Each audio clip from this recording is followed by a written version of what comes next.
exclusive from the Stat Trade Times.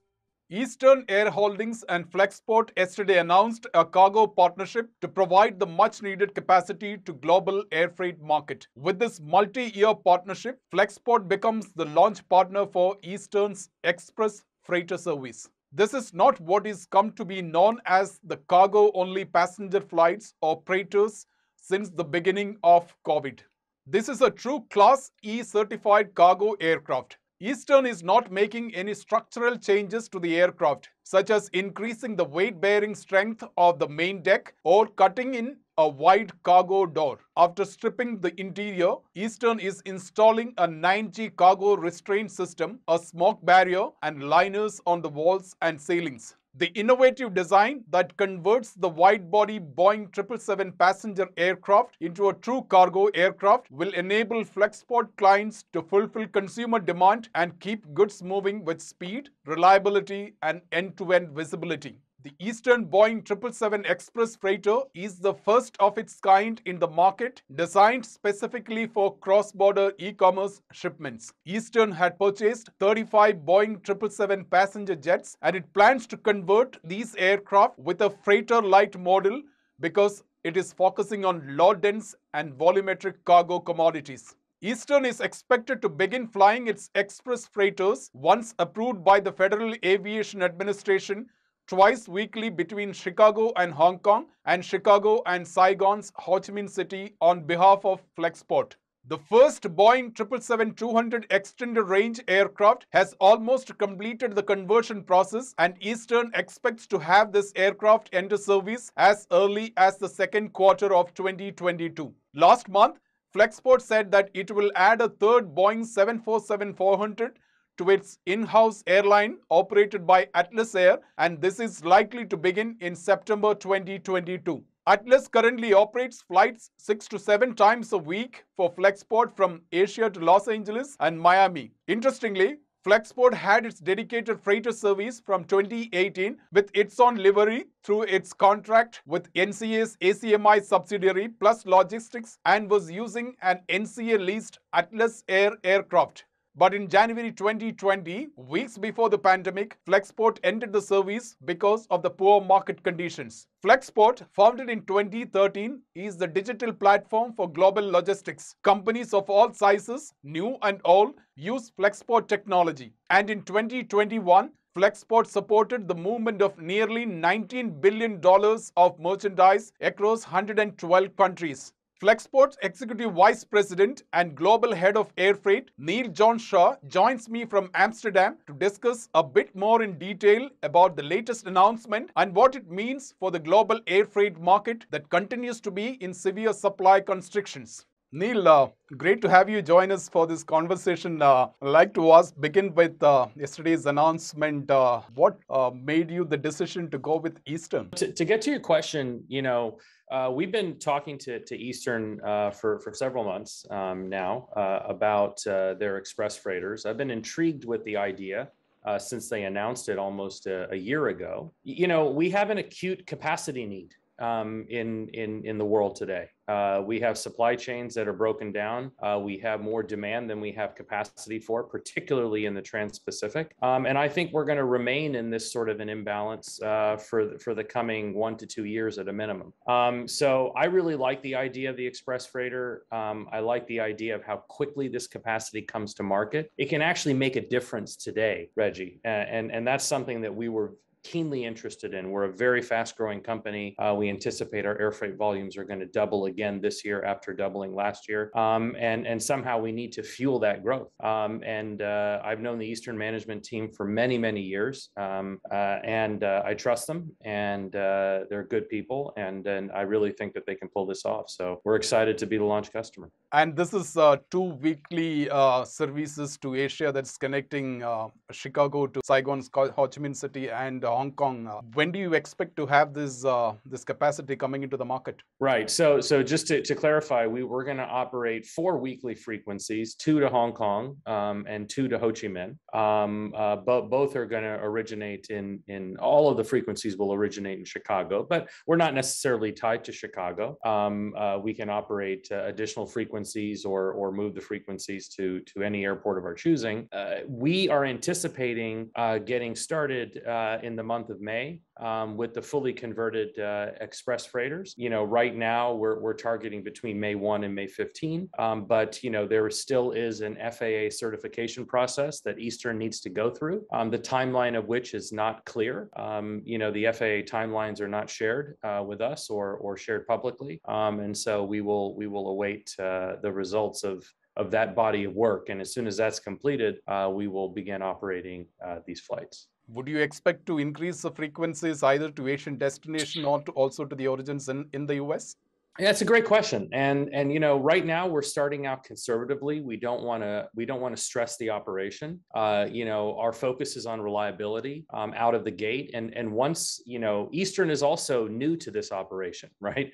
And we're all trying to walk before we run, and I think it's important that we make sure that we strive for reliability, and we have plenty of time on the first 2 aircraft to operate a third frequency a week. So all of a sudden we could do that, provided the schedule is reliable. And then, Flexport has options on additional aircraft as well, if we choose to exercise those. So I think, if this is successful, and I believe it will be, I think, we'll be flying a lot more than the 4 frequencies that we mentioned. You will have 2 aircraft dedicated Flexport. Is that right? That's correct. That's correct. I mean, we're not necessarily signing for specific, the number of specific aircraft. It's more frequencies. So Eastern does have, in the downtime, ability to use those aircraft for other needs, short-term, shorter length flights and things like that. But effectively, we will be using the capacity of 2 airplanes. That's correct. And it will not have the Flexport livery. No, we will not be putting the Flexport livery on these planes. However, we will be putting the Flexport livery on our Atlas airplanes, over the course of this year and into 2023. Eastern provides 3 types of aircraft, and you're all going with the first one, which is the express freighter, which actually, if you think about in the Corona terminology, it is a freighter. Well, I will take a little bit of disagreement with you there, Reggie. Is that it's not a freighter in the traditional sense. Freighters in the traditional sense were really sort of airplanes that for the most part just had their seats removed. There wasn't any other structural redesign to the main deck. They sort of stack cargo up where they could, very limited by overhead bin structures and things like that. The Eastern product is much more advanced beyond that. It is actually a Class E freighter. Okay, it means it has cargo lining. It has all of the Class E freighter safety criteria in terms of firewalls, rigid barrier between the main deck compartment and the flight deck. It has crew rest positions, so the crews can operate long haul. It has fire extinguishing. So it is in all intent a full freighter. It just doesn't have a main deck cargo door. So we're going to be able to carry all types of cargo, including Class 9 DG, on the main deck, which is obviously a limiting characteristic of a traditional freighter. And because a lot of the obstacles in the airplane will have been removed, we will be able to load quite a bit of volume in this airplane. We are anticipating between 72 and 77 tons of chargeable weight on each of these flights. And Flexport's customers tend to have more volumetric cargo than dense cargo. This is not an airplane if you have dense cargo. It will not be effective for you. But if you have volumetric cargo, I think it's going to be able to produce quite a bit of capacity at very favorable economics. Neil, in the current market condition where supply is very constricted, demand is extremely high, and I think it is going to be that way at least for the next 2 years. Have you considered the other 2 types also from the Eastern? Well, sure. I mean, look, this is where we're starting. V2 and V3 are ideas that they have. They have them sort of in conceptual phase and let's call it sort of design phase. But right now, the V1 is what we're going to start with, and that as we learn and as the design process progresses, I would anticipate that we would probably be very interested in either swapping our V1 aircraft for V2 or V3. But again, we just have to see, as those designs are finalized, if they make sense for Flexport. So we're keeping a very open mind. But right now, we're just laser focused on the V1 because that's what's coming to market, now in May.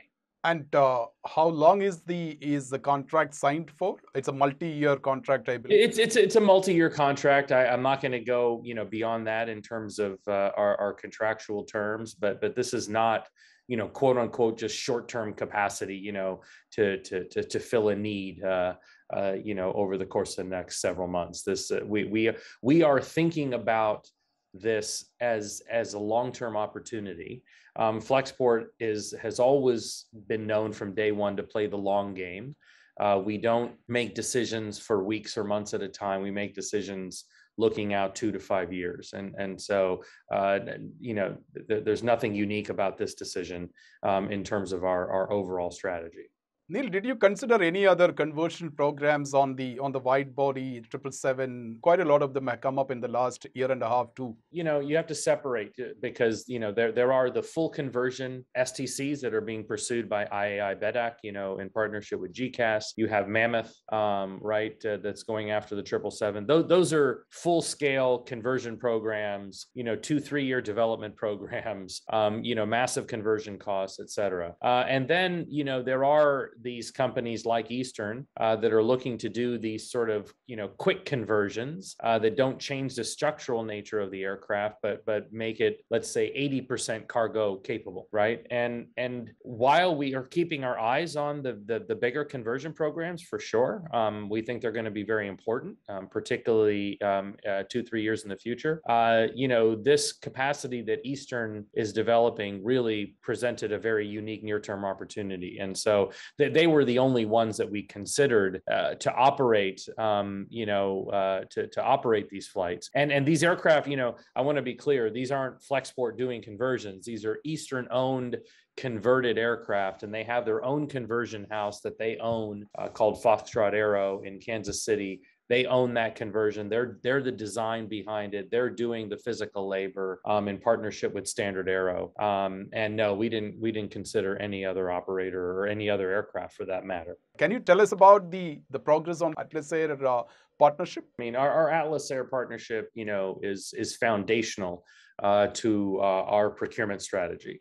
Okay, it's a very long-term agreement. The new one that we signed in January. It's one that will now provide a third aircraft dedicated to Flexport. These are aircraft that are dedicated to Flexport. That third aircraft will join our rotations on September 1 of 2022, and maybe if we're lucky, maybe even a few weeks earlier. We're very proud and happy with our partnership with Atlas. They are, a very high performing company. They have provided, a good deal of reliability for us, and it has been a platform for growth, which is why we're proud to extend and increase our relationship with them. And you mentioned the one airplane we had with them back in 2019, which was actually sort of chartered through the Plus Logistics, the subsidiary of NCA, but operated by Atlas. In hindsight, I would have probably never given up that aircraft, as we, but hindsight's 2020 always, right?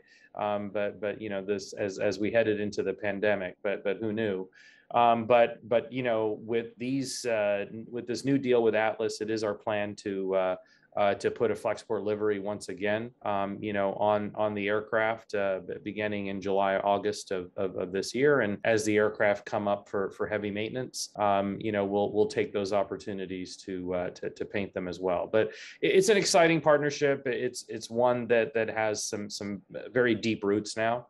We think that dedicated lift is not a fad. It's here to stay. It will certainly be a part of our procurement strategy for the foreseeable future. We're very bullish on it. Neil, it was such a pleasure talking to you. Thank you so much. You're welcome, Reggie. Anytime. For the latest news on air freight, keep visiting stattimes.com. Follow us on Twitter, LinkedIn, Facebook, and Instagram. Visit and subscribe our YouTube channel for exclusive one-to-one interviews with global logistic leaders and for recordings of all our past webinars and virtual conferences.